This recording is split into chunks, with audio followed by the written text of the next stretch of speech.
So how can we recognize a reaction, a redox reaction? If I gave you a reaction and I tell you, is this a redox reaction or not? Then you say, does it involve electron transfer or not? So how can you tell? Uh, some simple reactions are fairly, some redox reactions are simple enough to be easily recognized. If you have a reaction that involves an elemental substance, as either a reactant or a product, you can pretty much tell that that's a redox reaction. Okay, but you have to keep in mind that not all redox reactions will involve an elemental form of a substance. Okay, so this is a sufficient condition for you to say it's a redox reaction. Okay, but it's not necessary to have an elemental substance involved. Okay, so in general, for you to be able to tell if a reaction is a redox reaction, you have to look at what's called the oxidation state or oxidation number of the elements involved in the reaction. If there's a change in oxidation number, then you say you have a redox reaction. Let's illustrate that first with a few examples. Let's look at some simple redox reactions. If you have a combination of two elements to form a compound, like sodium and chlorine gives you sodium chloride, okay? You have elemental substances involved, that's a redox reaction. Let's understand why this particular one is a redox reaction. What do we know about sodium and sodium chloride? When sodium is found in a compound, what do we know about it from Chem 105? It's always found in nature to have a charge of +1 if it's part of a compound, right? So sodium, the element, would be a collection of neutral atoms. So what happened here is your sodium atom got oxidized to sodium ion. You see, it got oxidized. That means it lost electron, right? So what happened here is your sodium ended up being sodium ions. And so that means it must have lost, each sodium atom must have lost an electron. So similarly, you can say the chlorine molecule must have been reduced, okay, because your chlorine in your NaCl is actually chloride ions. Okay, you know that from your earlier lessons, earlier courses. So this is a redox reaction.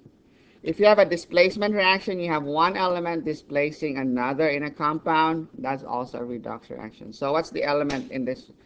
Look at this one right here. Your sodium displaces a hydrogen from water. Okay, so you produce another element here. So if you have an elemental substance as one of your reactant, you have an elemental substance as one of your products, you can tell that you're dealing with a redox reaction. Okay, so that's displacement. What about combustion reactions? And combustion reactions involve reaction with O2, which is an elemental substance. So right away, if you see a combustion reaction, then you know that that's a redox reaction. So magnesium, for example, if you were to burn it in oxygen, you get magnesium oxide. You remember the definition of combustion reaction? It's a reaction that involves O2, and the products are the oxides of the elements in whatever it is you're burning. So the oxide of magnesium is magnesium oxide. Note that this reaction can also be classified as a combination reaction. Okay? Methane, your natural gas, you burn it in oxygen, you get carbon dioxide and water. You get the oxide of carbon, you're burning methane, which is made up of carbon and hydrogen. You get the oxide of carbon, which is carbon dioxide, and you get the oxide of hydrogen, which is water. Okay? That is also a redox reaction. Let's try another one. Which of the following is a redox reaction? A, B, C, or D? All right.